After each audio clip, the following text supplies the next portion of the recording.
Hello and good morning.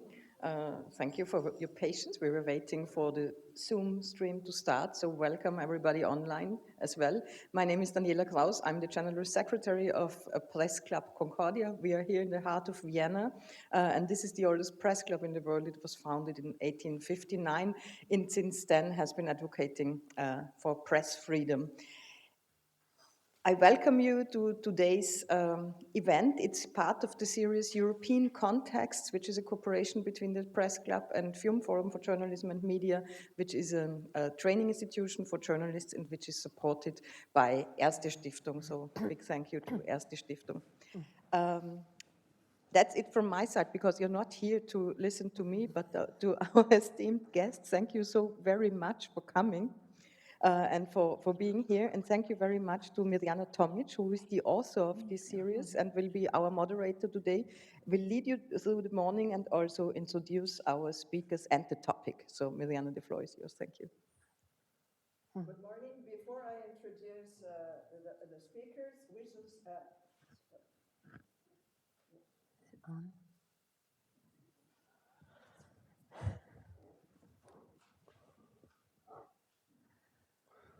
Morning.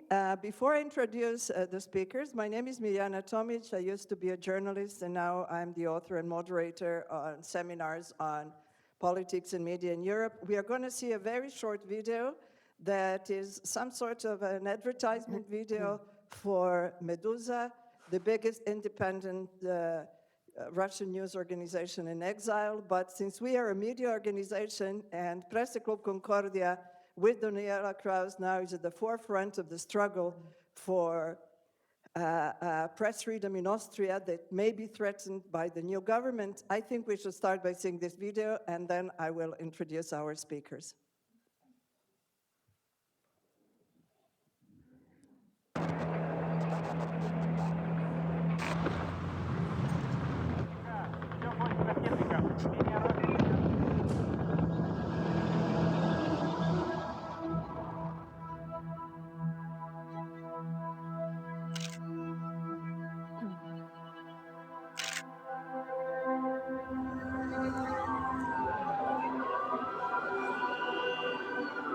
Outrage in England today with the poisoning of former Russian intelligence officer Alexander Litvinenko here on British soil.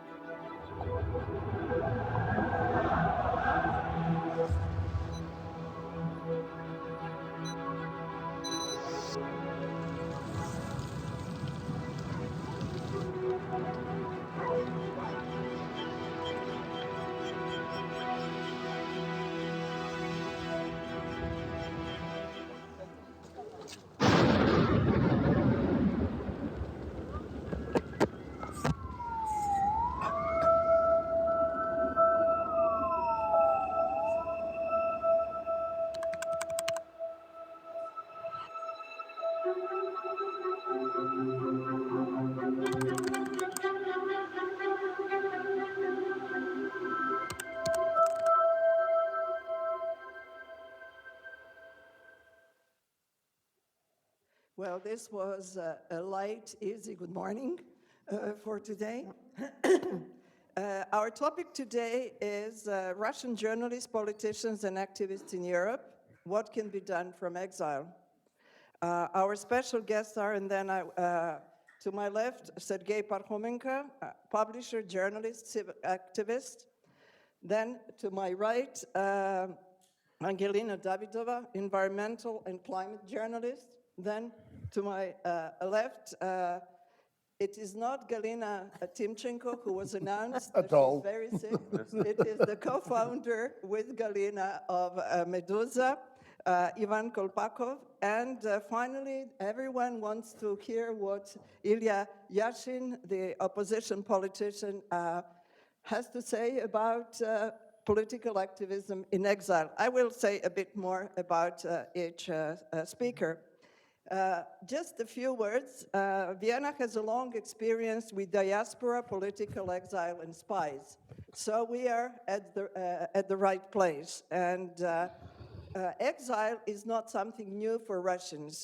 There were emigres during the Empire, Soviet Union, and now the Russian Federation. Some estimates suggest that the Russian-speaking diaspora has about 20 million people. It's, I think, the second or the third largest diaspora. And political emigration from Vladimir Putin's Russia didn't really start with the invasion of Ukraine. It just accelerated. I just want to remind you that the concept of a foreign agent was introduced in 2012, so it is 12 years old. Since then, we have other new concepts like unfriendly or enemy organizations, extreme organizations, etc. This last wave that started with the invasion of Ukraine has, again, a couple of ways. The first wave was the first to emigrate were journalists, intellectuals, and public figures. On the 4th of March, a special law was introducing sanctioning basically free speech. And by the 7th of March, that is 3 days later, according to Against the News Agency, 150 journalists were already outside of Russia. Colleagues can tell you how it worked, but I understand that some people left literally that day and some on foot. 3 years later, now we are 3 years later since the beginning of the invasion, Russia's diaspora has grown to about 1 million, some estimates say. Journalists, activists, draft dodgers, economic migrants, IT specialists. In the meantime, back in Russia, propaganda against the West and emigrants is targeting younger and younger generations, and I understand that the new program includes 3-year-olds. And I'm originally from Belgrade, and I can tell you that it's really easy to change people's minds. When I grew up, the word emigre was a synonym of someone who is enemy of the people. And it is really easy and very fast how you can indoctrinate a new generation and make those who are abroad, not only them, enemies or depict them as enemies. When I started my journalistic career in '88, I asked 3 Polish journalists who had totally different ideological views, what is the most dangerous things in Poland? And they said, having family abroad. So this is not something new, but at the same time, with new technology, with speed of information, etc., there are some differences. So now I shall introduce properly the first speaker. Sergey Parkhomenko is Russian journalist, blogger, publisher, and organizer of civic projects. He heads Redkollegia project, the most prestigious professional award in Russia, established in 2016 to support independent journalism. Today, Redkollegia has become the center of the largest professional community of Russian independent media journalists working both in Russia and in exile. I would also like to mention that Sergey has other projects, especially those before he left Russia. He left Russia in 21 and he lives in Paris now. He was a co-founder of Dissernet, an organization that was tracking people who plagiarized their doctorates. Who plagiarized, who was in the jury, everything. And another project that is still going on, I think, is called The Last Address. And that is a large-scale public memorial project designed to commemorate the memory of innocent people who died because of political repression in the Soviet Union. And I think, so before you forget, I think it's better that we start with you, and then before anyone speaks, I will introduce each person. I would like to speak to you, Sergey, about this, to give us an overview. I'm sorry. That's all right. It's okay. I would like you to give us an overview of the civil society, politicians, and media that are now abroad. Can you give, how many people are we talking about? What are their political orientations? It is not enough to be against Putin. What are they for? Okay, thank you. Thank you, Mirjana. Thank you for having all of us here. That's the crucial question. How many people, how many journalists, how many political activists, civil rights defenders are in Europe and generally outside Russia? Nobody knows it. Because fortunately, it's not a frozen system. It's not a stable system. Today, you're just a man, just a person, and tomorrow you are a blogger, and one day after you are a journalist. It's not a we don't distribute any license to be journalist. It's not a registered profession to be journalist or to be civil activist. We know more or less the general number of people flown from Russia after the beginning of full-scale war. It was more or less 2 million, but some people, a lot of people, returned to Russia after.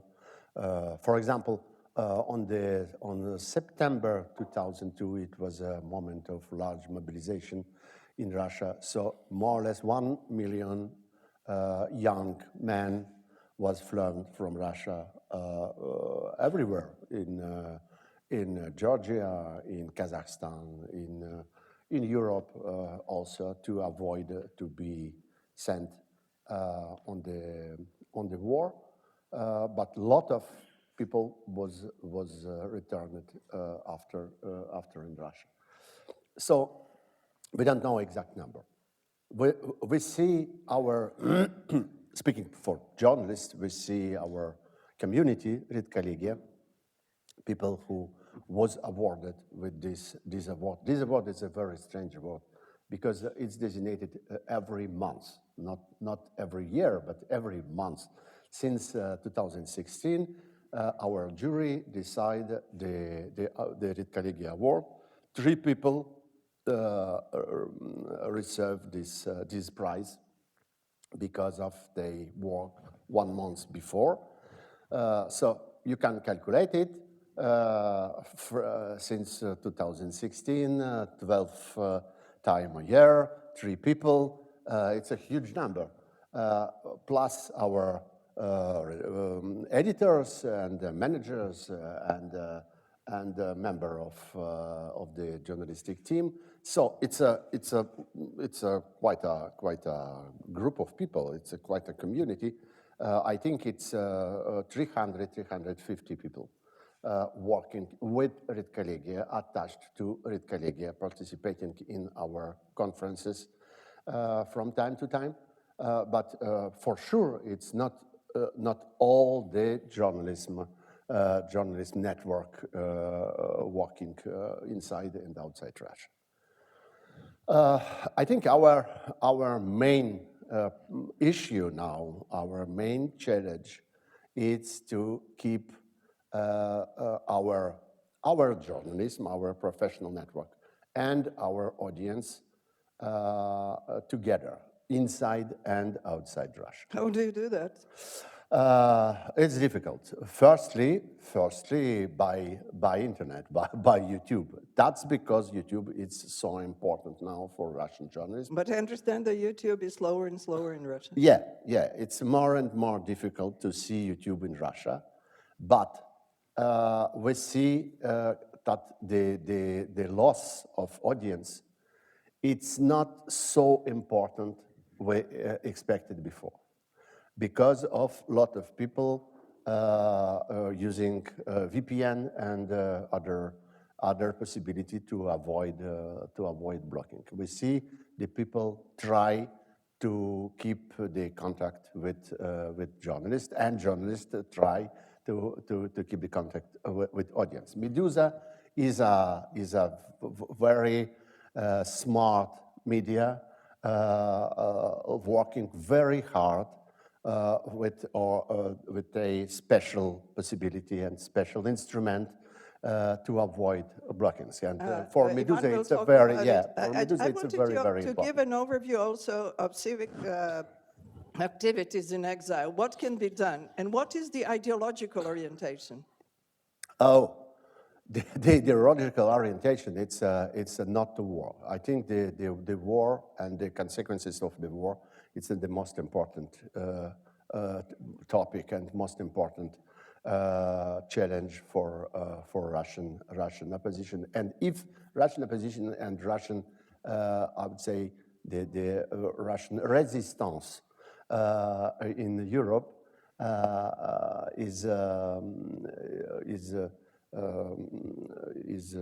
working together, it's because of war issue. It's maybe Otherwise, they would fall apart. Yeah, because maybe just one issue. It was absolutely general for everybody. It's the position against war, and then it's a different views and different approach to work. I'm in a minority maybe in this network, because I think Russian activists will work more and more with European politic network, what do you mean by European politics? how Will you be affected by the fact that the far right is growing in Germany? We may have the far right government in Austria. Absolutely, I know. Rather friendly to. I know it. But it's a field for work for Russian also to speak to politics on Europe, and try to influence politics in Europe to do what exactly? to explain what is exactly Putin's regime and Putin itself. We have to tell to European politics why we think these sanctions don't work. We have to tell to European politics why we think that Russian diplomacy, it's not a diplomacy, but part of Russian propaganda, and it's not a normal partners. It's not a normal part of negotiation. The Russian diplomats, Russian power, Russian Kremlin, and Russian Putin. For example, the 1st of March, we will have a big rally in Berlin, and Ilya Yashin is one of organizers of this rally. And Ilya Yashin and his colleagues announced that the main slogan of this action will be addressed to Putin. Putin, stop kill people, Putin, stop war, Putin, stop dance, stop it. I think it's not a good issue for this action, because I think Russian politics, Russian opposition have to address more to European authorities, because it can do some result, because it can do some fruit. Ilya will speak about it, I think, but I know I'm in minority in this sense. I just want to ask you one question, and then I will go to Ilya. We should change a little bit the order. These different groups that are against the war and against Putin, do they have a program for tomorrow? I am trying to remember, but I really cannot. In '93, I was at an event in France, and there was a Russian dissident, but I don't remember his name, unfortunately. It was many years ago, but I remember what he said. He said, it is one thing to be in opposition, it is another thing to govern a country. So are there any programs for the day after? I think not. I think we don't have a positive program, because we understand that the Putin's regime worked very hard for 25 years. That is a very important thing. That what we have in Russia now, it's not a result of 3 years of full-scale war. It's not a result of 10 years of war since the occupation of Kremlin. It's a result of 25 years of criminalization of any independent journalism in Russia, of any political activism in Russia. Now it's a crime in Russia. It's not. I know. It's not supported by state. It's not adopted by state. It's a crime in Russia. It's a just. We have some articles in the penal code in Russia to be journalist, to be civil activist, to be oppositional politics. It's a crime, and it's the end of 25 years. So we understand that in this condition we have very few influence to public in Russia because our citizens, our friends in Russia are on the risk, are on depression. So we don't have to risk our lives in Russia. That's the main problem for Ilya and others. Thank you. Initially, I had one order, but I will change it. The second speaker, I think will be Ilya Yashin.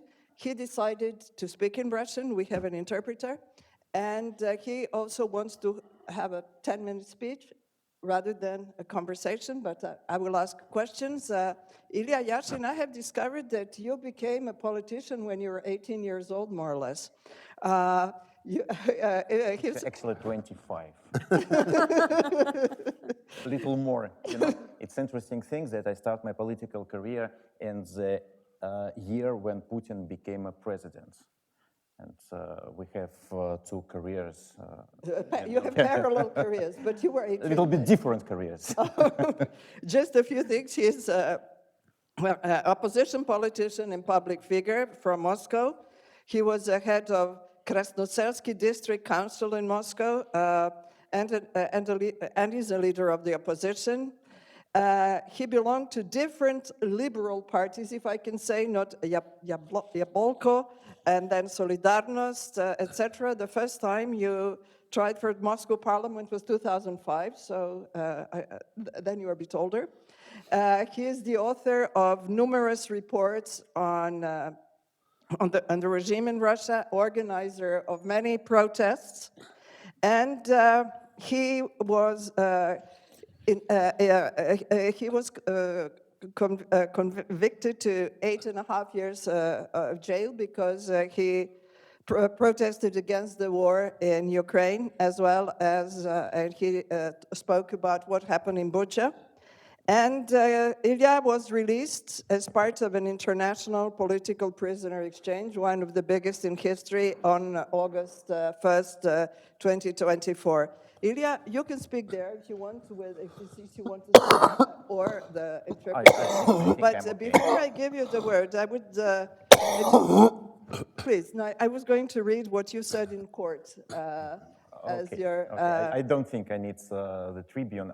And first of all, I would like to say sorry because I really would like to speak Russian. You know, I didn't speak English for 2 years because of some reasons, and I still need time to improve my English, and that's why I prefer speak Russian today. I'm sorry, and I would like to our interpreter help me, please. Во-первых, я должен признаться, что когда я читаю заголовок нашей конференции, что мы можем сделать в изгнании, этот заголовок вызывает у меня некоторую боль. First of all, I have to admit, looking at the title of our event today, it hurts when I read what is it that we can do while in exile. Потому что, откровенно говоря, до того, как я сам оказался в изгнании, я был абсолютно уверен, что за границей мы не можем сделать примерно ничего. First of all, because until I became an exile myself, I was confident that there's nothing you could do when you are abroad. Собственно, это и была причина, по которой я остался в России, абсолютно осознанно отказался уезжать, выбрав тюрьму, но не иммиграцию. In fact, this was the reasoning behind my conscious decision, behind my choice between immigration and prison. So I stayed in Russia and I went to prison. Я действительно накопил довольно большой политический опыт за эти годы. Я понимаю, как быть политическим деятелем в диктатуре, где ты не можешь участвовать в выборах, где ты полностью поражен в правах.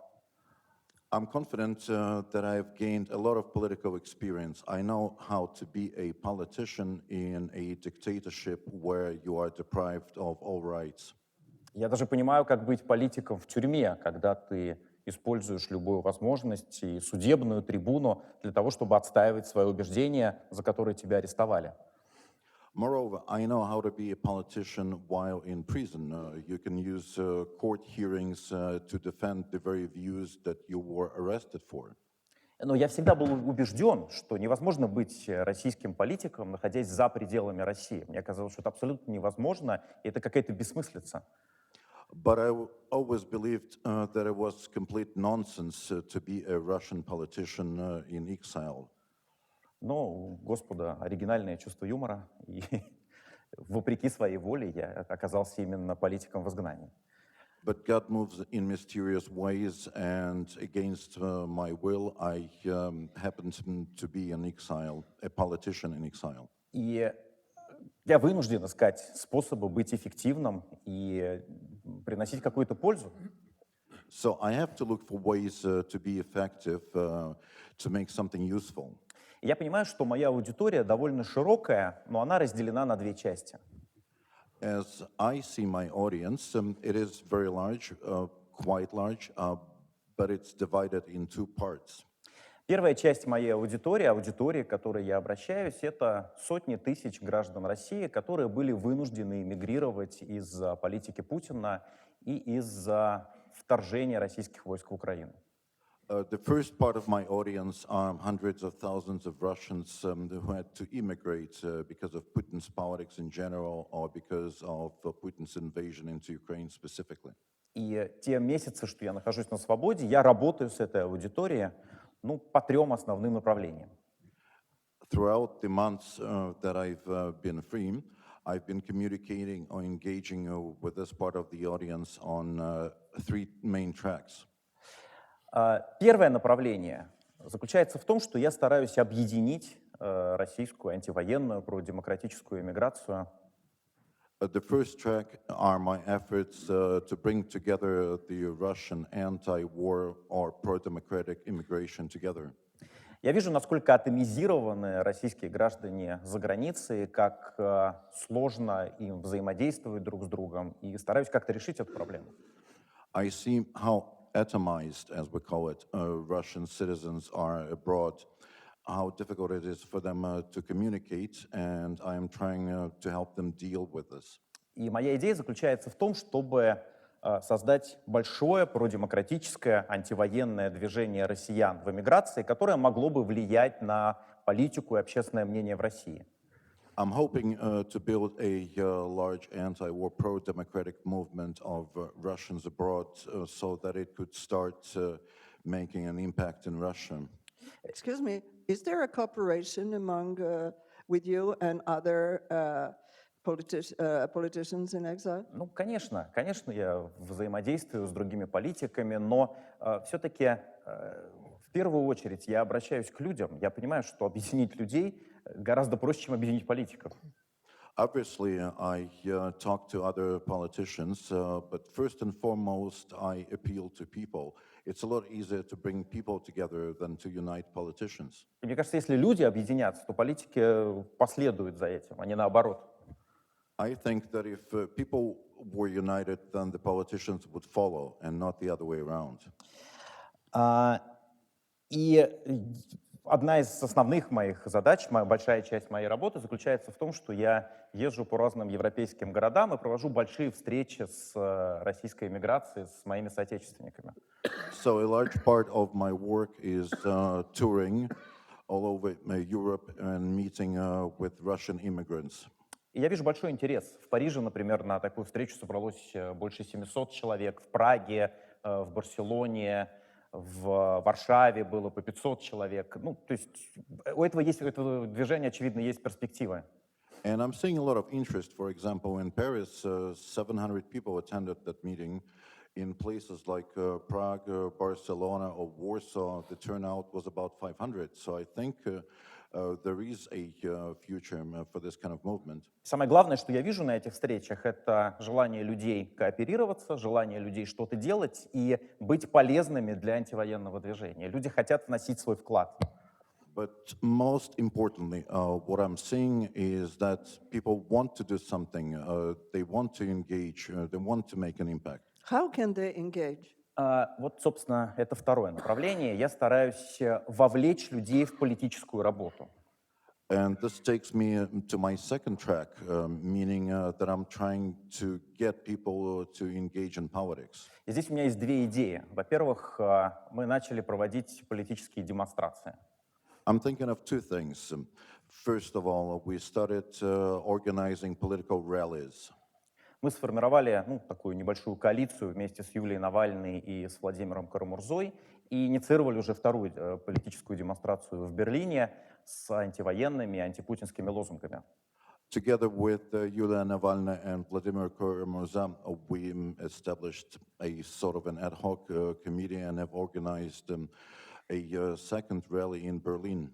Откровенно говоря, эта идея появилась у меня еще когда я сидел в тюрьме, потому что я имел возможность изучать то, чем занимается за границей, например, иранская оппозиция, которая проводит по всему миру огромные демонстрации. И мне казалось, это правильное, эффективное направление работы. Frankly speaking, that idea first occurred to me while I was still in prison, as I was contemplating things potentially to do. I looked into the experience of the Iranian opposition abroad. Такие демонстрации, с одной стороны, дают легитимность оппозиционным политикам в их диалоге с западными чиновниками, дипломатами, лидерами. On the one hand, those types of rallies or demonstrations give legitimacy to the opposition, give the opposition a venue to talk to politicians in Europe. С другой стороны, они вдохновляют и воодушевляют людей, которые в них участвуют. Я это вижу своими глазами. Also, they inspire people. They make them feel better. I can see this kind of enthusiasm. Потому что одна из больших проблем заключается в том, что мы убеждены в том, что нас очень мало. И One of our biggest problems is that we're convinced that there are very few of us. И когда человек выходит на такую демонстрацию и видит большое число единомышленников, это дает эмоциональные силы, это воодушевляет людей и помогает им и психологически, и как-то вызывает мотивацию. So when someone attends a rally like this and sees so many people around, that's an additional emotional stimulus. Just a small question. When you arrived to Germany, I'm sure you saw some European politicians.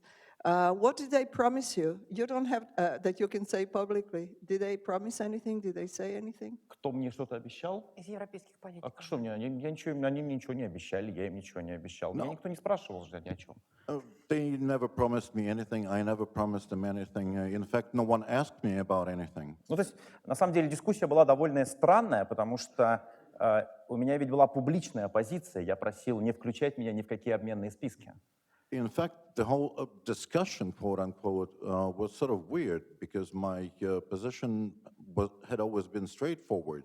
I demanded not to be put on any exchange lists. И я публично говорил о том, что остаться в России — это мой осознанный выбор. Я не рассматриваю для себя варианты иммиграции в каком бы то ни было виде. I repeatedly stated in public that immigration was never an option for me. I insisted on staying in Russia. Поэтому, как бы не секрет, что когда меня привезли в Анкару и меня встретили немецкие дипломаты, я, собственно, спросил, как так получилось. So it's not a secret that I was surprised when they brought me to Ankara and I met German politicians there. I asked them, how did this happen? Дипломаты, скорее, не политики, дипломаты. И мне достаточно откровенно, не публично, но откровенно сказали, что, Илья, вы должны понимать, что мы отпустили убийцу, и нам надо как-то оправдать это перед нашим немецким обществом.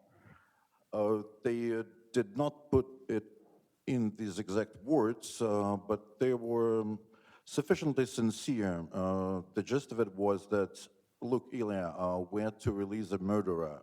We have to justify this somehow and explain it to our public. Поэтому в обменный список мы включили всех самых известных политзаключенных России. И вас, и Карамурзу, и всех остальных. So we got all the famous opposition politicians from Russia put on this list. You, Kamarza, and all the rest of them. Поэтому мы уважаем ваше решение остаться в России, мы уважаем тот тюремный путь, который вы проделали, но, простите, теперь вы свободны. So we respect your travails in prison, we respect your whole legacy in Russia, but please understand us. Now you are a free person. И, я, наверное, все-таки должен как-то ответить на некоторую критику со стороны уважаемого Сергея Пархоменко по поводу лозунгов демонстрации 1 марта.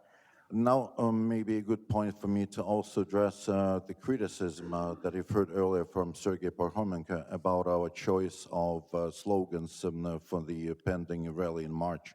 Я не могу согласиться с тем, что российская оппозиция должна обращать свои требования к европейским политикам. I cannot agree with a statement that the Russian opposition has to appeal to European politicians. Мы не европейские политики, мы не граждане одной из европейских стран. Мы российская демократическая оппозиция. We are not European politicians. We are not nationals of any country in the European Union. We are the Russian democratic opposition.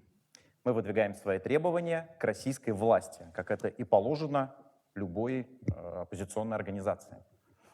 We make our own demands vis-à-vis the current Russian government, as any opposition should be doing. Понятно, что когда вы требуете от Путина «хватит убивать», это не значит, что завтра он перестанет это делать. Obviously, when you demand from Putin that he stopped killing people, it would not mean that he would cease doing that the next day. Но редко так бывает, что оппозиция выдвигает требования, и власть немедленно начинает их выполнять. Вот так в любой стране происходит. However, just as in any country, it is very rare that the opposition would demand something and the government would start doing it the next day. Мы выдвигаем требования, чтобы объединить вокруг них большое число людей и мобилизовать наших сторонников. We make demands to mobilize people, to get them to rally around these demands. Но я не уверен, что корректно и правильно было бы обращать наши требования к европейским чиновникам, лидерам или политикам. And I don't think it would be appropriate to address our demands to European politicians or officials. Я не выбирал Шольца. Я не могу ничего у него требовать. I never voted for Scholz, so why would I think I would be entitled to demand anything from him? Граждане Германии могут, я нет. German citizens can do that. I'm not in a position to do this. Я могу поделиться своим мнением, я могу высказать свою точку зрения. Если меня спросят, я могу что-то посоветовать. Но это чужое правительство, не мое. I could share my experiences, I could explain my point of view, I could answer questions only if asked. Я всегда обращался и буду обращаться к правительству и президенту своей страны. Because it's not my government, but I will always turn to the government of my country. И мне кажется, это правильно. I think that's the right approach. Ну, наконец, третье направление, я уже заканчиваю, да, я немножко затянул, которым я занимаюсь здесь, это политическая адвокация. Это очевидное направление. I'm sorry it's taking a bit longer, but let me wrap up by turning to the third track, namely political advocacy. Ну, то есть понятно, что российское иммигрантское движение довольно разношерстное и в разных странах сталкивается с разными проблемами, а иногда и с откровенной дискриминацией. We know that the Russian political community is very diverse. It's different in different countries, and it has to deal with country-specific problems where a part of that community is. And oftentimes it's not just problems, it's discrimination. Один из главных запросов от иммигрантских сообществ к российским политикам – это защита прав. Защитите наши права и помогите нам. And one of the demands that the Russian community makes on Russian politicians is that the Russian politicians help the community defend its rights. Приведу несколько буквально примеров. В Чехии сейчас рассматривается закон, который вводит эксклюзивный запрет для российских граждан на получение чешского гражданства. То есть граждане любой другой страны могут получить второе гражданство второй чешский паспорт. Но россиянам это сделать запрещено. То есть, чтобы получить чешский паспорт, вы должны сдавать российский, отказываться от российского гражданства. For example, Czechia is currently working on a piece of legislation that would deprive Russians exclusively of the right to be dual citizens in Czechia, meaning that nationals of any other country could receive the Czech citizenship as their second citizenship, while Russians exclusively will first have to abandon their Russian citizenship, turn in their passports to the Russian authorities, and only then attempt to receive the Czech citizenship. И закон уже принят в третьем чтении, к сожалению, но еще есть возможность его заблокировать, и мы работаем с администрацией президента, с чешскими дипломатами, пытаясь объяснить, что этот закон, мало того, что это дискриминация людей по национальному признаку фактически, это закон еще и очень вредный для Чешской Республики, и мы пытаемся его заблокировать. In fact, the bill has already passed 3 hearings, but there's still a chance to overturn it. And we're engaging with the president, with the government, with Czech diplomats, trying to explain that it's not just a discriminatory law, it's also harmful to Czechia itself. И, еще один пример, тоже коротко. Вот я приехал к вам из Соединенных Штатов, где огромная проблема у российских беженцев, которые являются соискателями политического убежища. One other example to wrap up the subject is that I have arrived at this meeting from the United States, where one of the biggest challenges the Russians are experiencing is applying for asylum. Начиная с июня всех легальных, подчеркну, просителей политического убежища в США содержат в так называемых детеншенах, по сути, в тюрьмах. As of July, all Russian legal applicants for asylum have to stay in detention centers, effectively in prisons. И, то есть люди ходят в тюремной одежде, они передвигаются в кандалах, у них забирают все личные вещи, разделяют семьи. То есть если приезжает семья из 3 человек, отца отправляют в один штат в тюрьму, мать в другой штат, ребенка отправляют в приемную семью или в приют, и это, конечно, вызывает просто шок.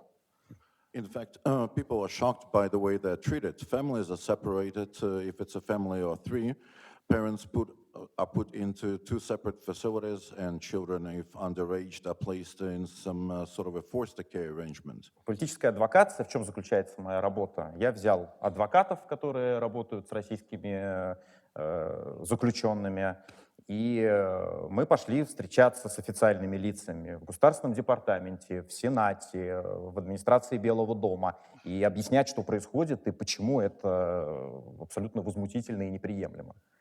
So in this case, the political advocacy is that I engage with the lawyers who represent these asylum applicants, and we go to the State Department, to the White House, to the Congress, explaining why this sort of atrocious treatment is completely unacceptable. В общем, спустя полгода я понял, как заниматься политикой за границей.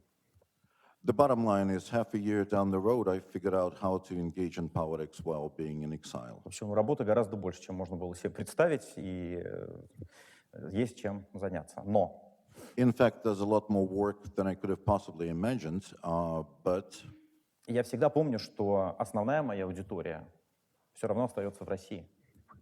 I always remember that my primary audience is in Russia. In fact, we have some people on Zoom from Russia. I Это think очень that- хорошо, потому что самый большой вызов для меня — это потерять даже не столько возможность коммуникации с моей российской аудиторией, сколько потерять эмоциональную связь со своей страной. Это то, чего я очень боюсь. Thank you. This is very important because my biggest fear is not to lose contact with my audience in Russian, meaning some sort of channels of communication, but to lose this emotional link. И скажу вам откровенно, завершая мое затянувшееся выступление, что как бы я ни переживал за судьбу российских эмигрантов, и сколько бы здесь у меня не было работы, я все равно понимаю, невозможно изменить Россию извне. И главная моя задача — это найти путь домой, вернуться в Россию и добиться того, чтобы Россия стала мирной, свободной страной. And to wrap up, I'm obviously aware that no matter how much work I have here to do, my biggest aspiration is to find a way back home. That's what I want to do, be back in my country. Well, thank you very much. And the thing is, can you reply really shortly, because you now inspired me, but please shortly. What would need to happen for you to return? For war to end, for Putin to lose power? Under what conditions could you go back to Russia? But please, very shortly. Ну, есть несколько вариантов. Первый вариант — это, конечно, смена власти. There is a number of hypothetical options. First of all, a change in government. Но есть вариант, уверен, что есть возможность вернуться и пока Путин находится у власти. But in fact, I would think it would be possible for me to come back even while Putin was still in power. Например, в результате еще одной политической сделки между Западом и Россией. Maybe as part of another political deal between the West and Russia. Это то, что я говорил, например, президенту Макрону. This is what I told President Macron. Я говорил о том, что если будет заключена в том или ином виде сделка по миру в Украине, как мне кажется, одной из важных частей этой сделки должна быть легализация оппозиции в России. What I told him was that as part of any deal between with Russia on the war in Ukraine, the West has to demand legalization of the political opposition in Russia. Проще говоря, предоставление возможности мне и таким, как я, возможность безопасно вернуться в Россию и заниматься легальной политикой в своей стране. In plain text, for people like me to have an opportunity to legally return to Russia and legally engage in politics there. Thank you. So you did see politicians. Now, for all this complexity to be communicated, we need media. And I will now ask Ivan Kolpakov. I will just introduce him very briefly. He is the co-founder of Meduza, together with, here. Is editor-in-chief and co-founder of Meduza, a Russian media outlet based in Riga, Latvia. He started working as a journalist in 2001, again very young, in Perm, where he contributed to local political and business newspapers. In 2010, he launched his own project, SALT, a political and satirical magazine, also in Perm. In 2012, he moved to Moscow and became the head of special reporters department at Lenta.ru. This was an online, very important publication, and at the time, the most popular online publication. And he left Lenta.ru together with Galina Timchenko in 2014 because they opposed the invasion or the occupation of Crimea. And they founded together Meduza. Meduza today is one of the most relevant media, but not the only media. And I would like to give us an overview. How do you reach these different audiences? Who are your audiences? How do you choose the topics? And one very unpleasant question. When I read about your bios of Russian opposition and Russian journalists, you all come from very educated families and like 2 or 3 generations, university education, etc. How do you communicate with this Russia that we don't really see out of Moscow and St. Petersburg? I remember when we first started talking to Russian intellectuals, for me it was a surprise when they would say in Moscow and in Russia. So in this Russia outside of Moscow, outside of, do you communicate? Can you communicate? Or it is only the official propaganda? The word is yours, Ivan. Hi, thank you for having me here. Good to see you all. And the questions were really broad. Let me start from Moscow and Russia. Yes, there is a difference between Moscow and Russia, but trust me, the difference between Moscow and rural part of the country is the same big as the difference between other big cities and the rural side of Russia. Before the war, 10 years ago, I would say that you can see a lot of similarities in people's lives in large cities in Russia and in Europe. So people in big cities in Russia and in big cities in Europe share the same interests, share the same habits, etc. But the difference between the countryside and the big cities is enormous. It's very big. So it's more complicated. Of course, it's more complicated than just Russia and Moscow. But of course, there is a big difference between what's going on in the capital and in all other countries. So there are many questions about the audience. You asked about Russian audience, specifically about the people who are staying there in the country. This is the most difficult, the most complicated part, because there is a technological and legal barrier today to reach out to these people. Meduza is blocked in Russia, and it was marked as an undesirable organization, which means that we are legally forbidden in the country. What does it mean? It means that if it is legally forbidden to collaborate to Meduza. You can't work for Meduza, obviously.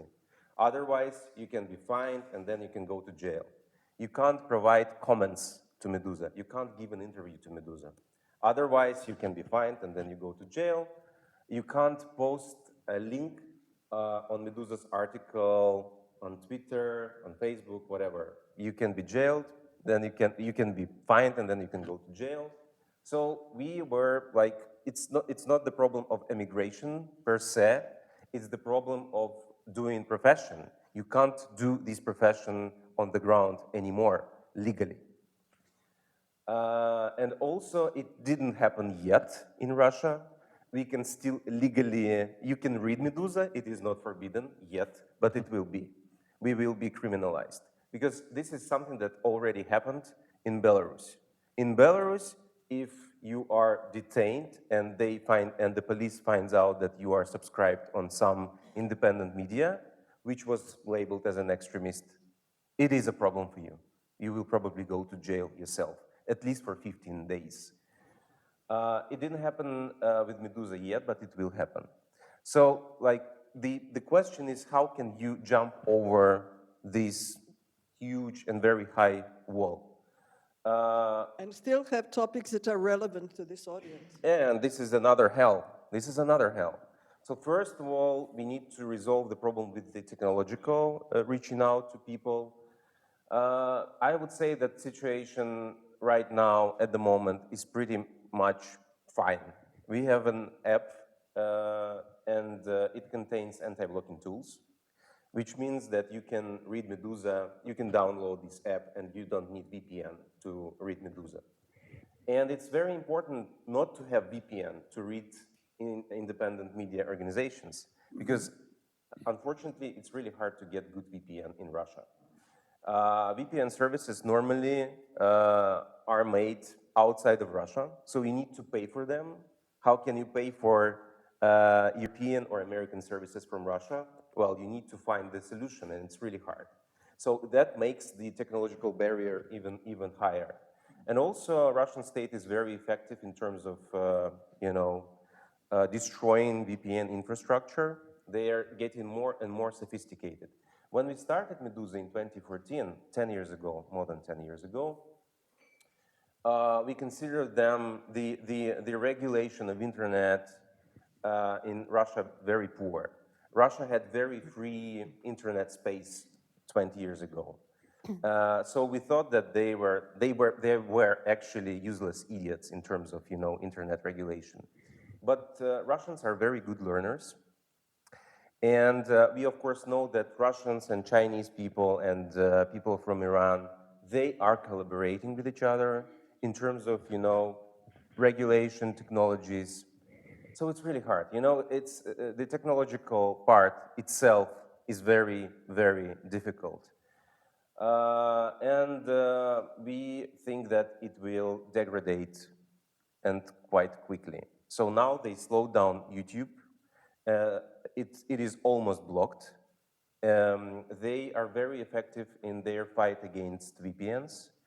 We have our app, which may look like a silver bullet, but it's not, because there is also a pressure on Google and Apple. And Google and Apple, they collaborate with the Russian government in this regard because they want to stay in the country. So if the government will push them to delete Meduza and other independent media organizations from App Store and Google Store, they will probably do that. And it will make our work on the ground much harder. But there is another question you asked, the relevance. The relevance it's tricky. How can you be relevant if you don't have people on the ground? When the war started, we had to evacuate everyone, every single editorial person from Russia in 3 days. It's like 30-something people with their relatives and pets. Pets were the most tough part of the whole evacuation process. But we don't have staff writers in Russia anymore. Some Western media organizations still have people on the ground. Despite the story with the Wall Street Journal and Evan Gershkovich, they still do. They are brave people. We can't do that because we are illegal. We are illegal. So any person who will go to any public person who is connected with Meduza that goes to Russia or works with Meduza on the ground can be imprisoned because we are an undesirable organization. It's like 6 years in prison. It's not the worst case, because the worst case is state treason. It's like 20 years. It may happen. So when the war started, when we had to evacuate everyone, we realized that we need someone who will replace our reporters on the ground. And we started constructing these, as we call them, guerrilla reporters network on the ground. These are people who are working as semi-reporters. I am saying semi-reporters, though they are the bravest people. They are the most precious resource we have. They are doing reporting from the ground. There are new strict protocols for these people. It does not look like journalism from the book, not at all. You have to reinvent everything. Every single part of journalistic process has to be reinvented if you want to keep them alive, if you want to keep them on the ground. I can't tell a lot, but for example, there's no one on the ground who is doing the whole story from the first letter to the end. You can't report the whole story. You can only report a short part of the story. Like you can go, for example, you need to see some event and one person goes to the event and the other person will reach out to people to talk to them by phone. And it necessarily, there's someone in Europe who is doing some part of reporting, and there is someone in Europe, in European Union, who is collecting the whole story together. So it's really difficult, and this is, I think, like the only We are the biggest organization. For small ones, it may be more difficult or impossible. You're the biggest organization in exile. Yes, and like there are problems there are unknown problems. We call it, these TV series, Newsroom, Aaron Sorkin. It's a really famous TV series, American TV series, TV show about the journalistic work. It's really nice, and they explain with very clear examples how journalism works and what kind of ethical problems and dilemmas newsrooms have to resolve.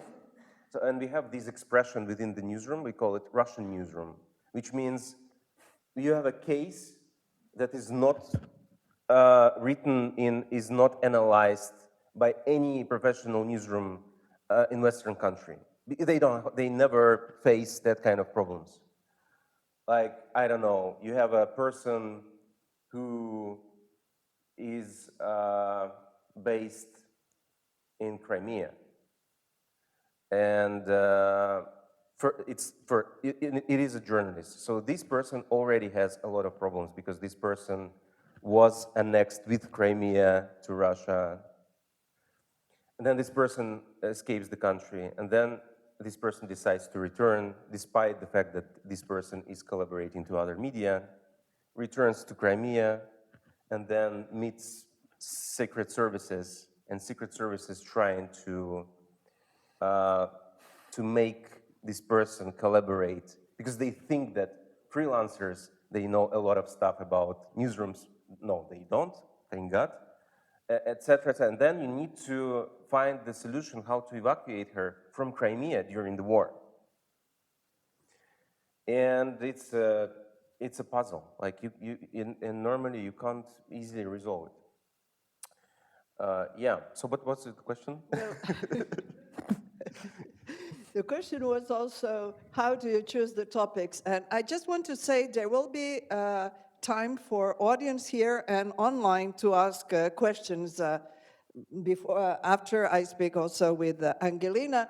And although she's the only female speaker, she's the only one, I hope, who can offer a little bit of hope because she participates in this cross-border project. So just how do you choose the topics? Because your audience, like me, in English, or audience in Russian of Russians abroad, and in Russia is not the same.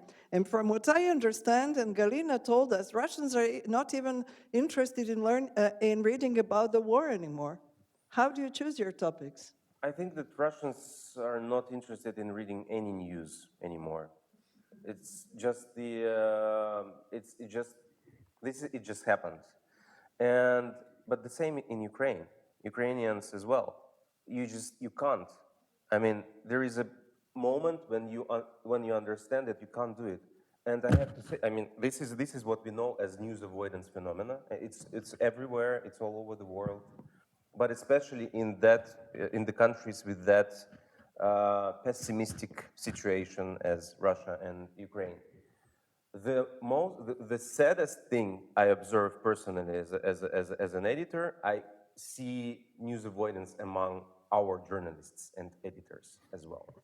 They can't go on. They can't keep doing that.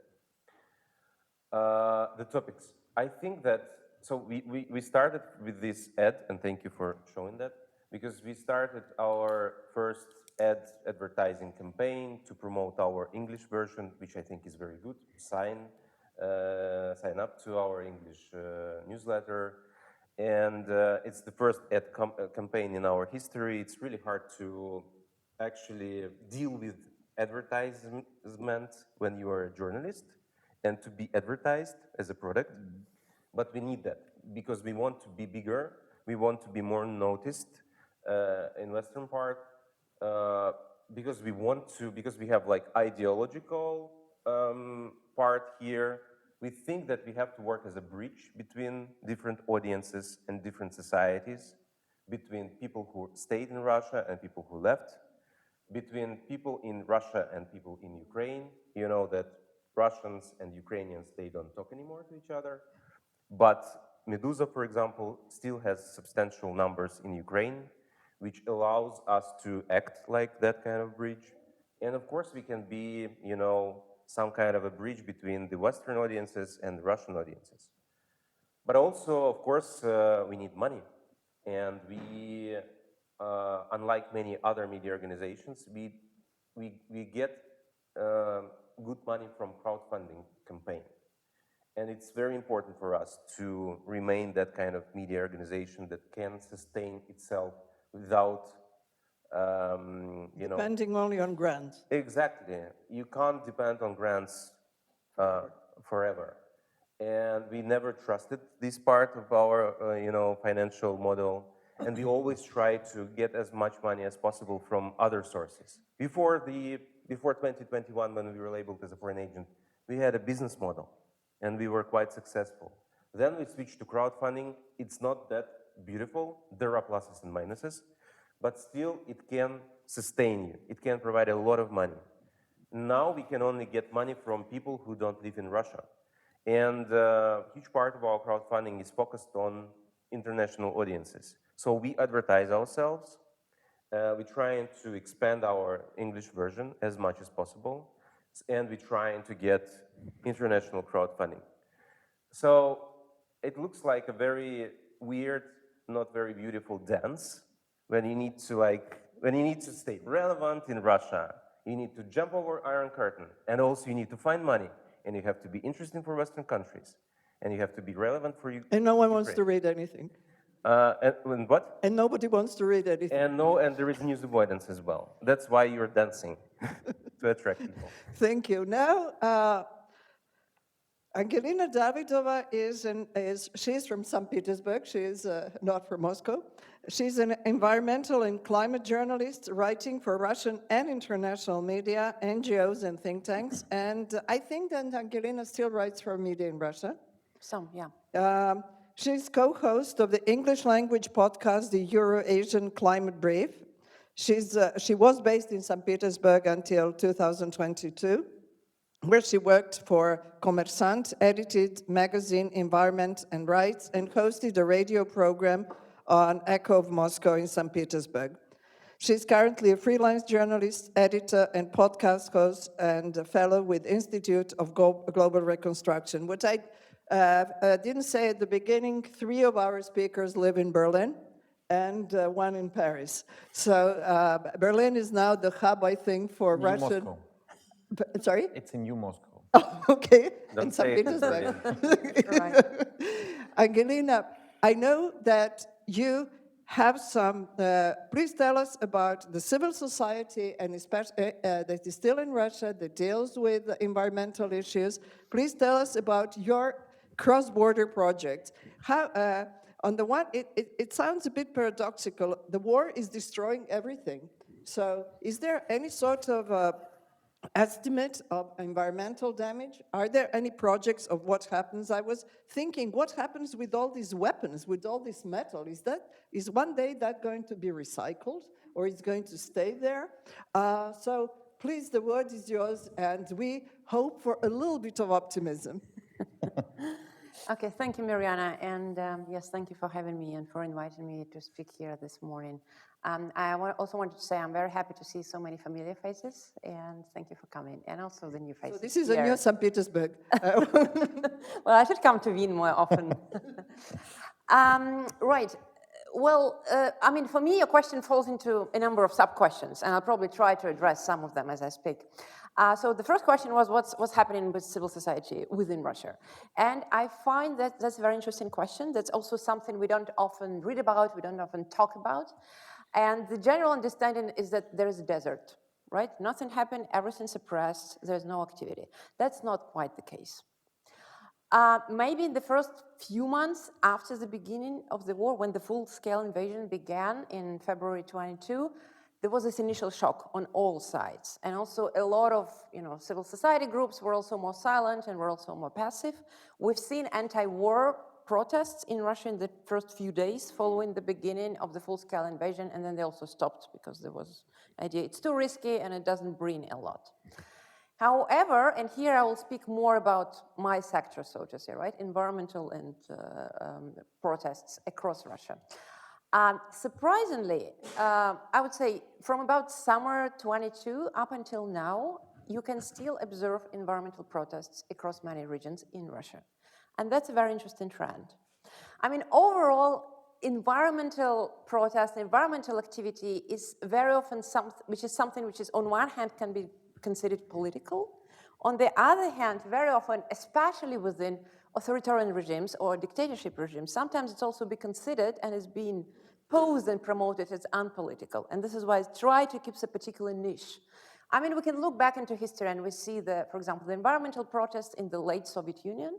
We can see environmental protests in the late GDR, right? It's something where there's a space for it. And in case of Russia, I would say from around 2010s, we saw a growth in environmental protests across many regions in Russia, from Moscow to very far distant regions in the far east of Russia. And these protests are still continuing. So what are the topics people are unhappy about? It's mostly air quality, water quality, demolition of a park, waste management, maybe pollutant industry, something which is local or even hyper-local, the way I call it. And people do get organized. People express their concern about the situation. People try to act politically, and people try to show that, okay, we're not happy about the situation. Now, until the beginning of the full-scale invasions, there were also quite a lot of institutional players in this area. There were some international environmental organizations working in Russia. There were Russian environmental organizations. Now that field has changed. As you might have heard, the work of Greenpeace, WWF, Bellona, and a few other international organizations has been declared undesirable, and so in fact banned. But there are still a few regional Russian environmental organizations and also organizations which appeared like new with the people who probably worked for some of these organizations. And also maybe on a bit positive side, I would say that within the environmental sector, there's actually quite a lot of cooperation between those experts, activists, and journalists who have left and who have stayed. We keep contact, we're trying to support each other, we're trying to think how can we strengthen each other. Those who are outside of the country, what do? They do investigations, they speak publicly, they do reporting, they do advocacy, they're trying to show what's happening in the country. Because like we realize, Russia being the largest country on the planet is very important in terms of environmental and climate governance, right? What's happening in Russia with that respect is important not only for Russia, but also important globally. So it's important to understand what's happening. And on the other hand, groups which are within Russia, they work more on the ground. There are a lot of grassroots groups. They work with the general public, with the media there. And there are very big questions also for many of these groups. Can we work with politicians and like local politicians? And here, once again, I was saying that it's not a complete desert, but it also doesn't mean that everyone who participates in environmental activity in Russia now is also automatically against the war. It's also not the case, right? People may have various political views with regard to the central government in Russia, to like Putin's regime. People may have different opinions about the war and the role of Russia internationally, but people can still be concerned about environmental problems in their own regions. And I'm just saying in a very observant mode about this here, right? This is what we have. This is what the situation is. And I'll be happy to speak more about that, but maybe now to address your second question about these international initiatives. It is true that the war in Ukraine brings a lot of direct and indirect environmental consequences. We can speak about direct environmental damage to Ukraine, chemical pollution, pollution of soils, including agricultural soils, which once again have a global importance, not only for Ukraine.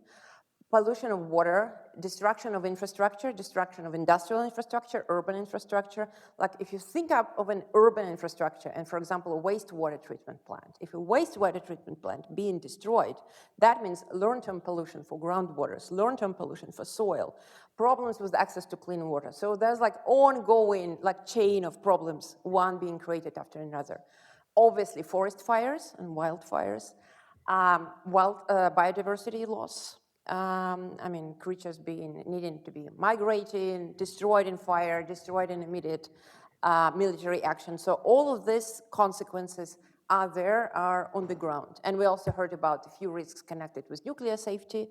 Luckily nothing like this came to power, was realized up until now, but then we also saw direct and more prolonged environmental damage, for example, from the destruction of Kakhovka Dam, right, which happened some time ago, and then we still see consequences of this. But on another hand, so this is like direct damage, but then there's also something which is like indirect damage. Like, for example, when we see what's happening in other countries, for example, countries surrounding Ukraine, or what's happening in Russia because of this, right? Because like there's less environmental control, maybe less Western equipment being available. There's also, like when the war began, quite a few Russian companies were coming to the Russian government and saying, look, we need less environmental protection because we are so much stressed because of the sanctions. And some environmental legislation has been laxed or made weaker. And a lot of legislation which deals with, for example, public environmental assessment or environmental impact assessment from the side of the state, from the side of the public, has also been weakened. And we also see how very often, that creates also prolonged reaction or maybe slower reaction to environmental challenges which exist. You probably have got it from the news, but in late December last year, 2 oil tankers have oil spills in the Black Sea. It's still happening now. It's still actually happening as we speak. I mean, a few days ago, it's actually been realized that one of the tankers still has oil spillage coming into the Black Sea. And that's, once again, that's a huge problem for a lot of Russian coasts. So like a lot of Russian coasts within the Black Sea and also the Azov Sea, which is the adjoining sea to the Black Sea, have been polluted. Now it's also spread into further areas of Crimea and also for the Ukrainian areas. It might spread to other countries. And it's already, it's a huge problem for water, for soil, for shores, but also for biodiversity. Already more than 60 dolphins have been found dead, and thousands of birds and thousands of fish and wildlife have been damaged. But then, maybe also going a little back to my first point, what did it provoke in Russia? Interestingly, very delayed reaction from the state side, which has also been criticized, even criticized in Russian state media, surprisingly, and also large voluntary movement. Thousands of people went to these regions to actually help deal with the problem, literally collect oil from the shores, try and divide, try and collect polluted sand, and also try and help, for example, the birds, right? Thousands of birds are now being treated in special rescue centers. And a lot of people are engaging in this voluntary activity. Now, if you read pro-Kremlin Telegram channels about what they say about it, that say, okay, it's good that this activity is happening. We see people still want to show something. People still want to be active in some kind of area. A lot of political and civil activity are now being banned or considered dangerous. So whenever people can actually do something good, do something positive, they're trying to do it. And very often it's the environmental problems that people are willing to come and do something. And so the reaction of Kremlin was, okay, you can do something as long as you stay within these limits, right? And you see that people can be unhappy about it. They still maybe don't speak so openly and critically about it, but you feel this unhappiness, right? The state fails. Its direction is too slow. The state also fails in supporting volunteers. The state is, so we'll see where it takes us to. I wouldn't be too optimistic, but it's something to observe, something to analyze, and something maybe to keep track of. And now probably the very last statement, I would say, once again, you asked me about this cooperation. I'm also a member of a very special group, which is called Ukraine War Environmental Consequences Work Group, which unites environmentalists, environmental experts, and journalists from Ukraine. Those are the ones who are still based in Ukraine, and from Belarus and from Russia. And the ones from Belarus and Russia are based elsewhere, like not in their respective countries. And our group is trying to do exactly what Mirjana, you asked me about. We're trying to monitor what are direct consequences of the war in Ukraine on environment, on climate, using evidence and data like from the areas, using satellite data, using maps, using various other sources. But we're also trying to think and monitor the very long-term environmental and climate consequences. What's happening with environmental legislations in many other countries? What's happening with, grain exports? What's happening with various other exports? Like how does it influences markets elsewhere? So our group is trying to do this. And it's one of the very, I would say, few groups where people from all these 3 countries are still working together. I should also say it's because we all knew each other from before. We knew our position, and we also have a lot of respect for each other and for each other's activity. And so this is happening. Yeah. You wrote in one of your articles that none of the political parties, or let's say opposition parties, address the environmental issue. Well, I would say, like very often we, the environmental community, we have an impression that a lot of Russian opposition in exile, for them, the environmental topics probably are not so much of a priority. They don't often speak about it, they don't address it. And even though, once again, coming back to one of your previous questions, which I think you asked Sergey, what is the vision for the future? So actually the environmental community within Russia and outside Russia is also trying to produce these papers. Like last year and right now, dozens of environmental experts in Russia are actually working on papers, how would we change environmental legislation and environmental governance in Russia? So we're trying to think about it in our like little green corner, one can say. So just to mention, yes, there's work going in this, maybe like Russian opposition in exile, but we're also part of the Russian opposition in exile, right? So doesn't really pay that much attention to these topics, but I have a feeling those are important topics, both for the country itself and for the society within the country, and also obviously globally, as we heard and as we know. Well, if no measures are taken, we shall all burn. It's as simple as that, whatever our ideological orientation is. I open the floor for questions in the room. Please just raise your hand. And also, Matthias, could you please just come here so I see you to see if the question is online. Any questions, or everything is clear, or everyone is depressed? Yes, go ahead, and please introduce yourself. Well, hello, I'm Walter Kaufmann from the Heinrich Böll Foundation in Second Moscow, which is Berlin. I have a question to all of you and one to Ilya particular. How do you discuss among yourselves the concept that is widely raised among Ukrainians about the responsibility towards Ukraine of the Russian society? Not Putin, not Russian regime, but the Russian society. How do you tackle this question? And Ilya, you made an interesting proposal to Macron saying include legalization of Russian opposition into a deal on Ukraine. I wonder what Ukraine or the West should give Putin in exchange for legalizing opposition. So if you want to include it into a deal on Ukraine, what would it mean? A piece of Ukraine or Crimea, or what would it mean? Who will start? You? In English, or you want to? We don't know how this deal will be. We have no idea about. And I understand that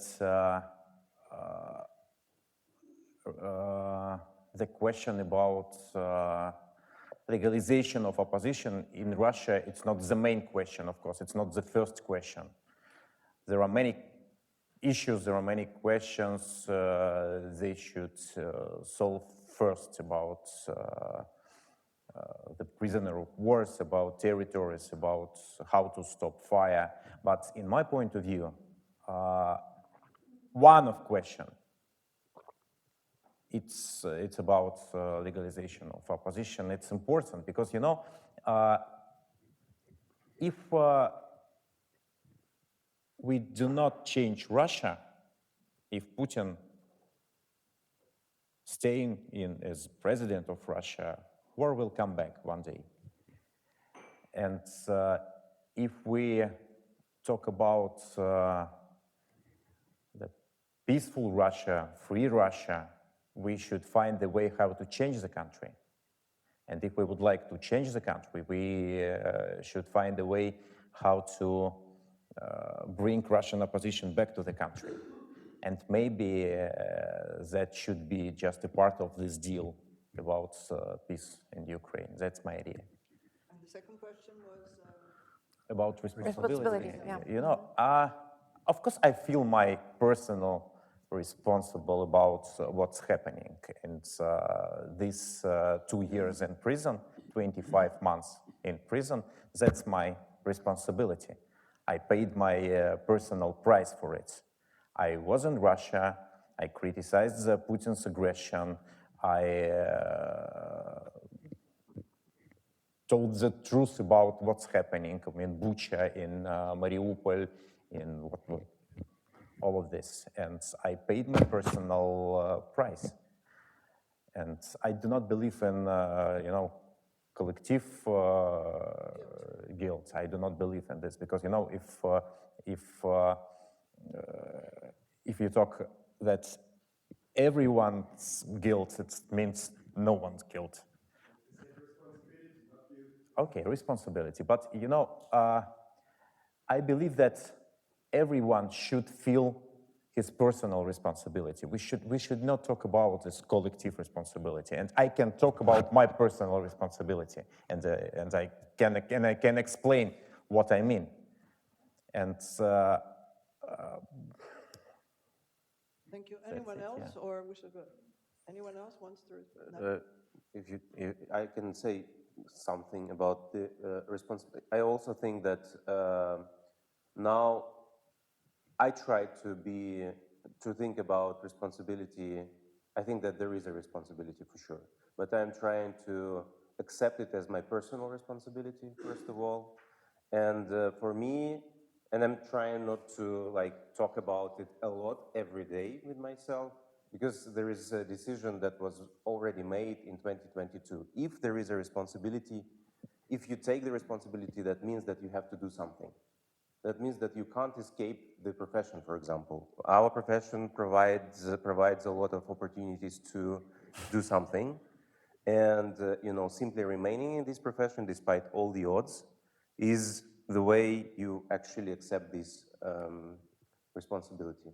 But I think that many people that keep working in journalism, that keep doing political activism, that keep resisting in the country, especially this is the most hard, difficult part, but they feel this responsibility. There is no big discussion on that. Thank you.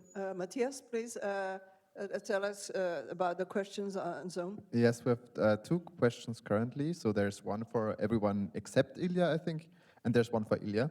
So the one for everyone else is, would you speak of the advantages and disadvantages of the current schemes of support Europe provides to the media and journalists in exile? And then there's the question for Ilya. What topic is important for you to remain relevant for Russians in Russia? Ecology, economy, war? Thank you. I didn't get the first question. Okay, sorry. The first question was, what are the advantages and disadvantages of the current schemes of support that European countries provide to media and journalists in Europe? Wonderful question. So who wants, shall we start with media and then come to politics? Who would like to answer? Advantages and disadvantages of the support that European countries provide to Russian media in exile.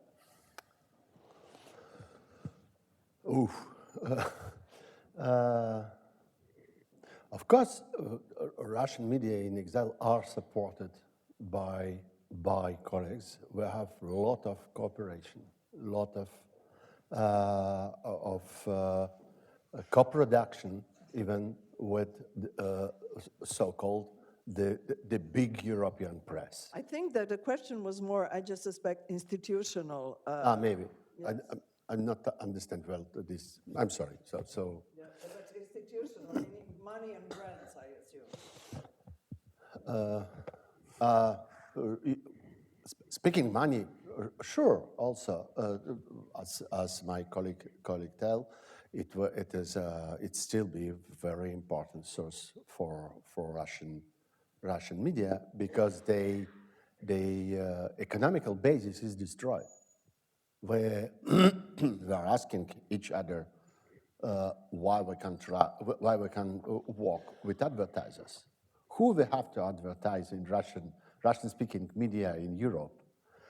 What we have to advertise in the Russian-speaking media from Europe to Russian audience, because we don't have McDonald's in Russia officially. We don't have IKEA in Russia. We don't have L'Oreal in Russia. So the advertisement market in Russia is almost destroyed, and he's also destroyed for European-based Russian media. So some institutions are very important, like European Endowment on Democracy, make a huge work to support Russian media.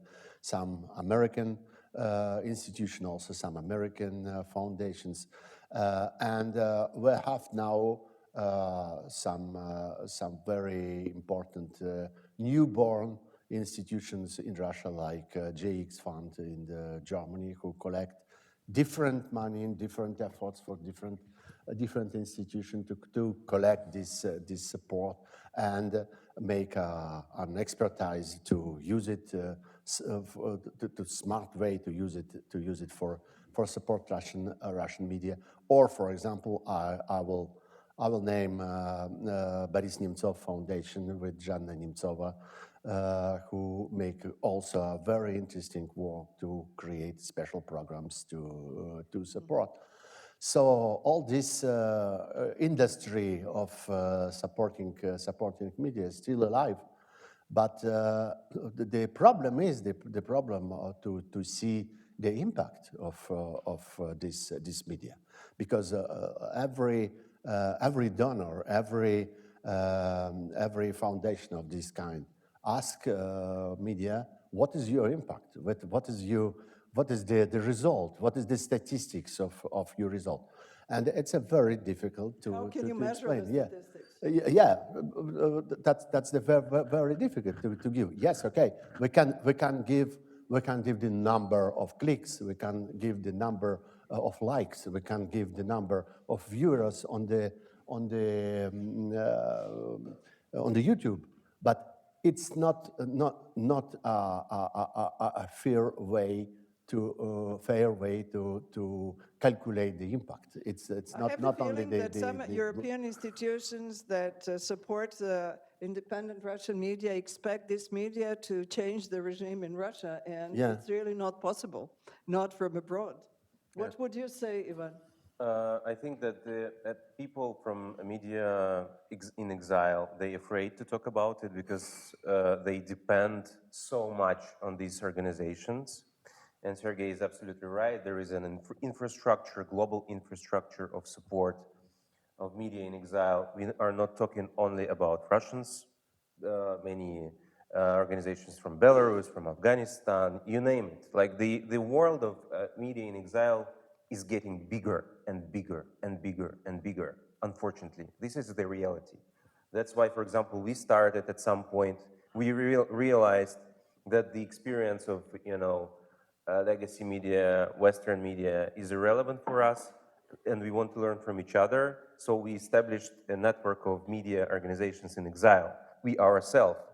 So we also exchanged the experience with the guys from Iran, from Nicaragua, from Cuba, and other wonderful countries, wonderful democratic countries. So I would say that it looks really, really bad. The whole concept of, the whole model of support, because of many things. First of all, donors expect this media to grow, and it's impossible. You can't grow. We think that we are super lucky. We were lucky to start in 2014 when the market was relatively free, and we had huge media, like enormously big media at some point before the war, like 25 million unique visitors. Like it's huge. Then the war starts, we are blocked, and we are losing our audience day by day.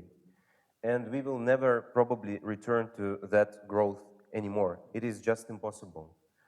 And it shapes all the concept of your work, because you don't work now for people, you're not competing for the audiences, for the audience. You only work for people who have their own very strong demand on the information. If they want to get an information, we exist. We exist for those who deliberately understands the role of independent information. If they need that, we provide. But we can't convince everyone that they need that, because it's impossible. Technologically, ideologically, you name it. There are many conditions that influence this situation. So you can't grow. And there is another wonderful thing you actually mentioned. Yes, many people, not from these organizations probably, but from the political side. And these guys are providing money. They are deciding which organization gets the money, and whether these organizations need it for the world or not. And many people from the political side, they want to look like pragmatic, politicians or whatever, and they say, but you can't change regime. What is it? Why? And you are so small. There is no impact. It's pathetic. You are publishing investigations, and nothing happens. Oh, wow. By the way, you're publishing investigations here in Europe and nothing happens. You're publishing investigations in the United States of America, on the biggest and the most developed, the best, the perfect media market. And people are voting Trump. Maybe it's more complicated than anything like that. So like there is an expectation of certain impact, and it's impossible because journalists, they provide information. That's it. We can only do one thing. We provide information. We think that information is important, and sometimes people make smart decisions or stupid decisions based on this information. Usually they don't, but they have this opportunity, and this is the only reason for our, institute to exist. Thank you. Ilya, May I just add a couple words? It's not only about Putin's censorship, actually. Before the war, we had a number of independent YouTube channels. And actually, these YouTube channels were huge. Millions subscribers, millions views, and that was independent media industry, big independent media industry. But war started, and the Google company just banned monetization in Russia. And it was absolutely stupid decision, because it made a big damage not to Putin's censorship, but to independent media, to independent YouTube channels. Because, before the war, okay, I have a big YouTube channel, and because of monetization programs, I had enough money to pay to staff. I had money just for myself, and it was enough money. And I had millions of views. I had money, and I didn't. You're an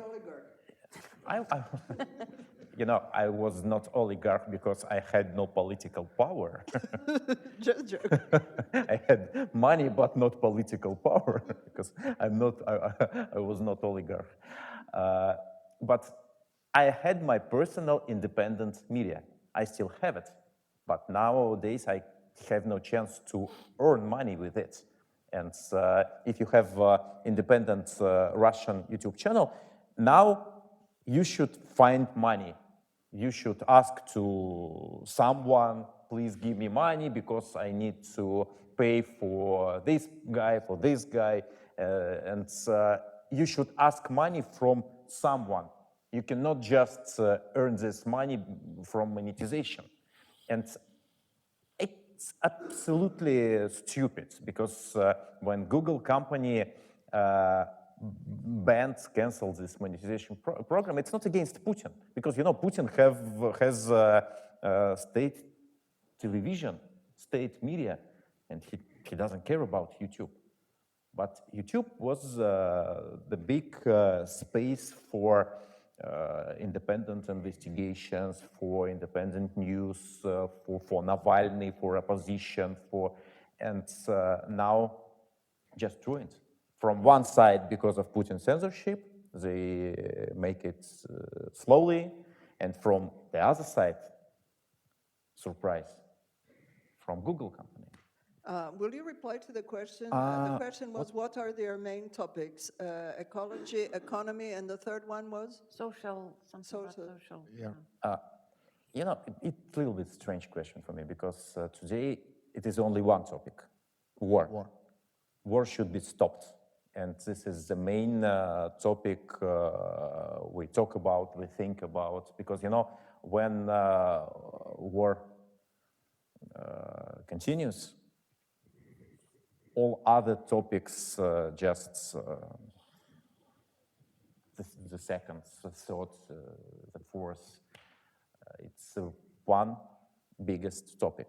And of course, many topics connected with it, political prisoners and environmental, of course, it's connected with war.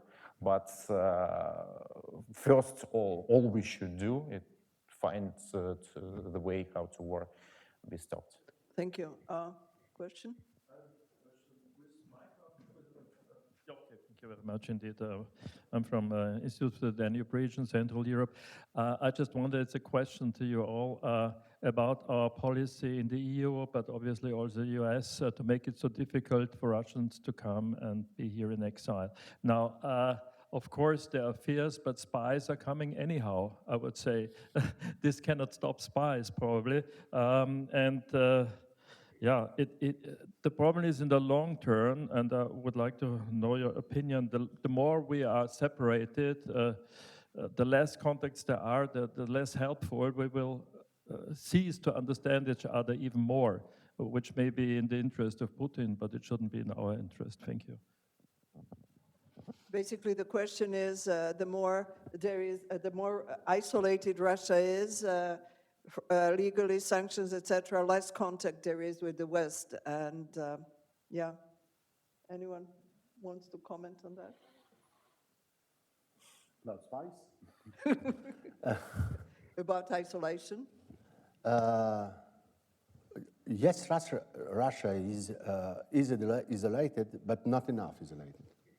I think the huge problem is that the isolation not working well.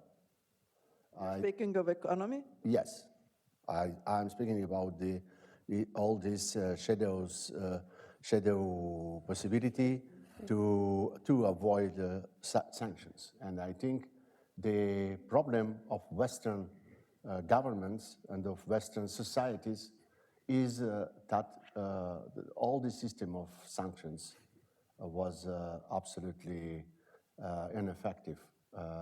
And the problem is that Russia was not enough isolated economically from Russia. And now Putin have enough money, largely enough money, to continue the war. The idea of sanctions was that to make Putin without money, to make Putin incapable to continue the war. The result was the opposite. That's the problem of not isolation of Russia. And we know a lot of Western companies, a lot of Western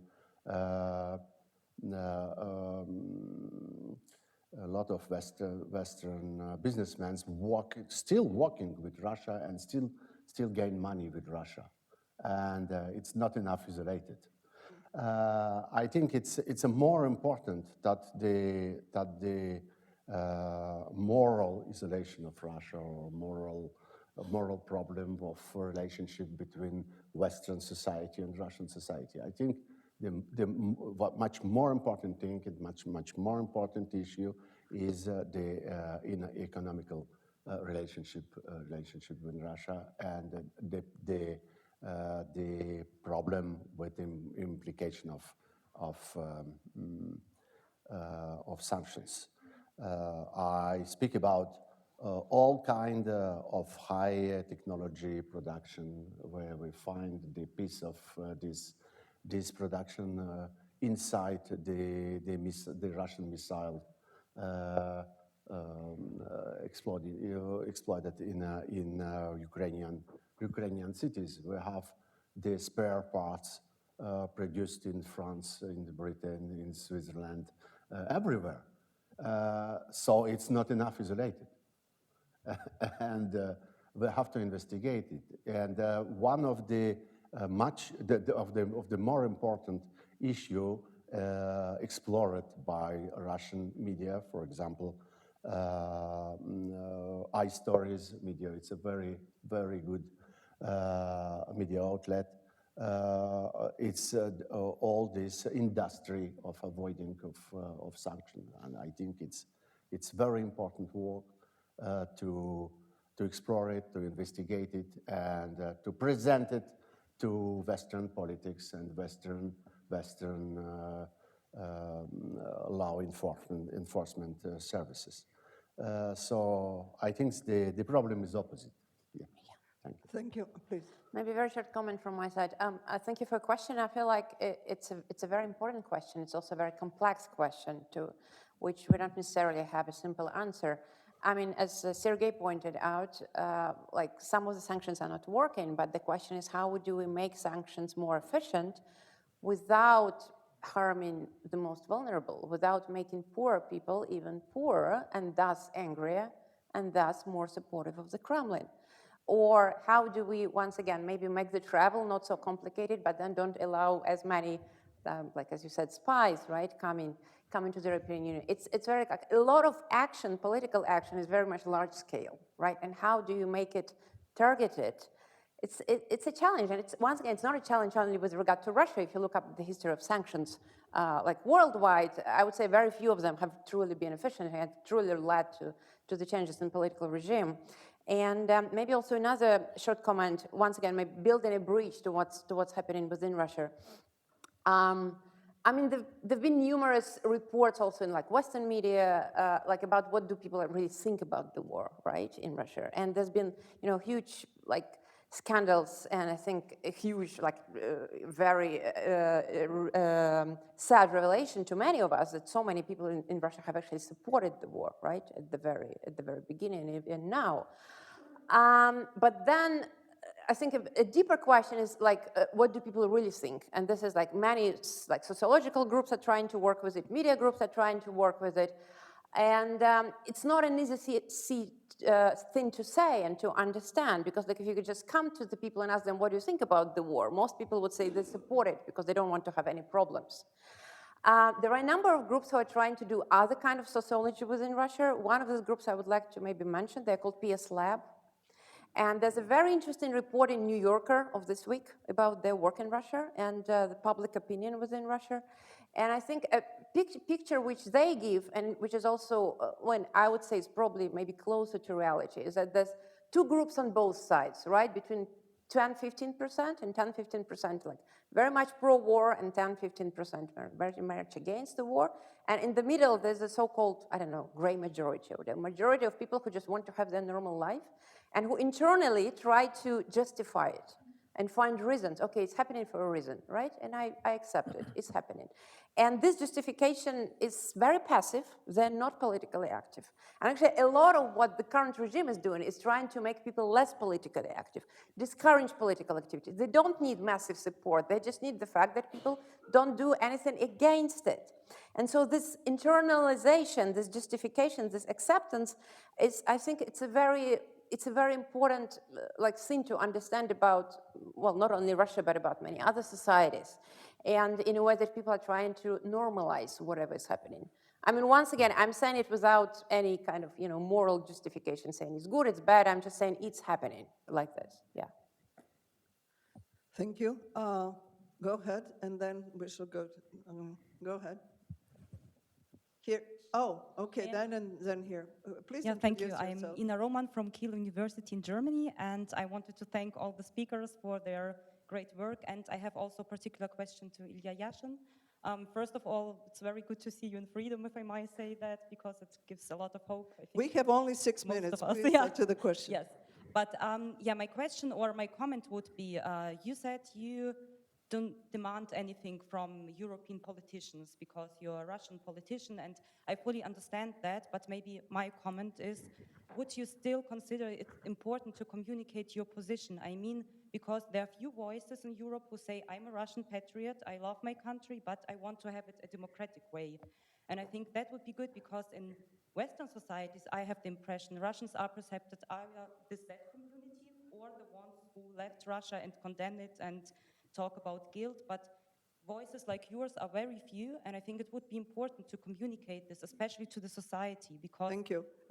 Yeah, okay, yeah, maybe last sentence, because if you want to build a democratic Russia, it has to be in cooperation with Western societies, and they have to understand us in order to make it possible. We shall gather two things. Please go ahead. Microphone here. No. Because of the Zoom. Because of the Zoom and the recording. Okay. Hi, my name is Marila Huszcza. I'm with the International Institute for Peace in Vienna. Thank you for this talk, and I have a very short question to Angelina.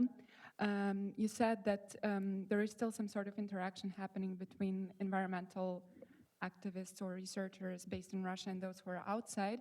My question is whether this is only online interaction or there is some opportunities also for them to meet in person. And if yes or no, do you foresee that this could be maybe an area where more exchange or more sort of contacts could be, like that would be a first area where more contacts between, the split society could be established or re-established? Thank you. Well, I guess there is one question. Go ahead.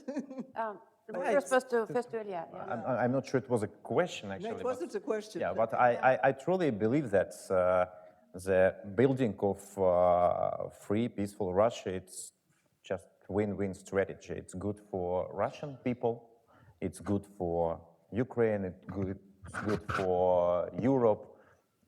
That's what we should do, actually. That's when I say that I'm Russian patriot, it means that I support Russian national interests in the way I understand these interests.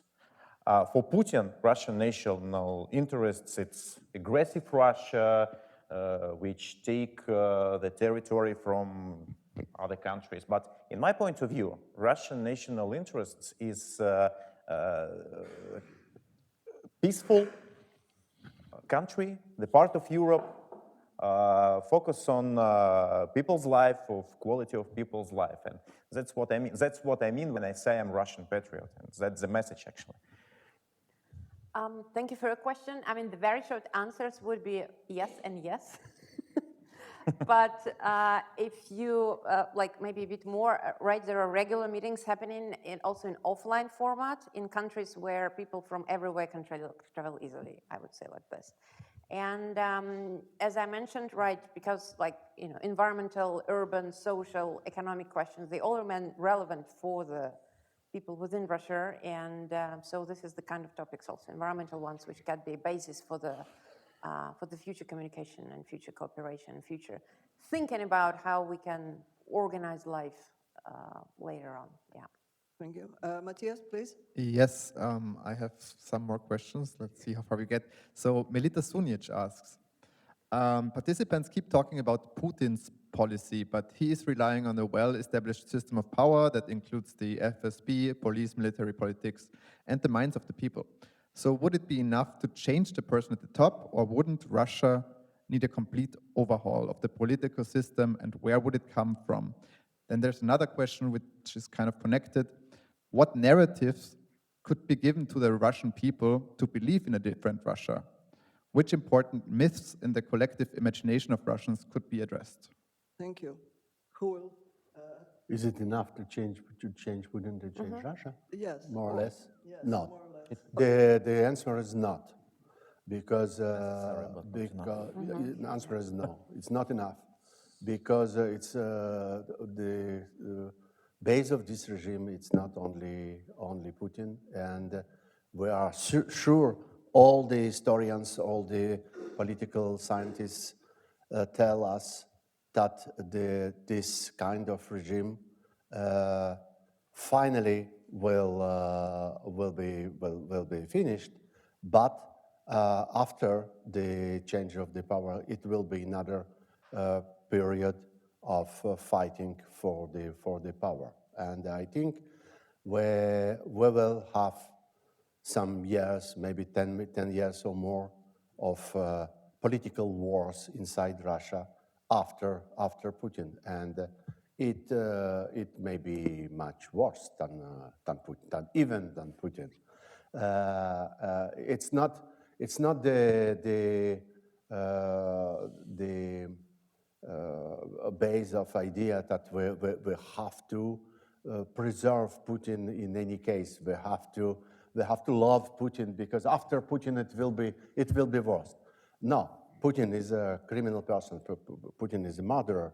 But we are realists, and we have to understand that we will have the fighting and very criminal fighting and very inhuman fighting between different inheritors of Putin. And we see now the formation of some different center preparing for this fighting. I would say in Caucasus, for sure, all the group around Ramzan Kadyrov and another people inside and outside Kremlin, inside and outside Moscow. So after the Putin, we will have the very Putin difficult. too. Yeah, we will have a collective Putin. Firstly, we will have Putin's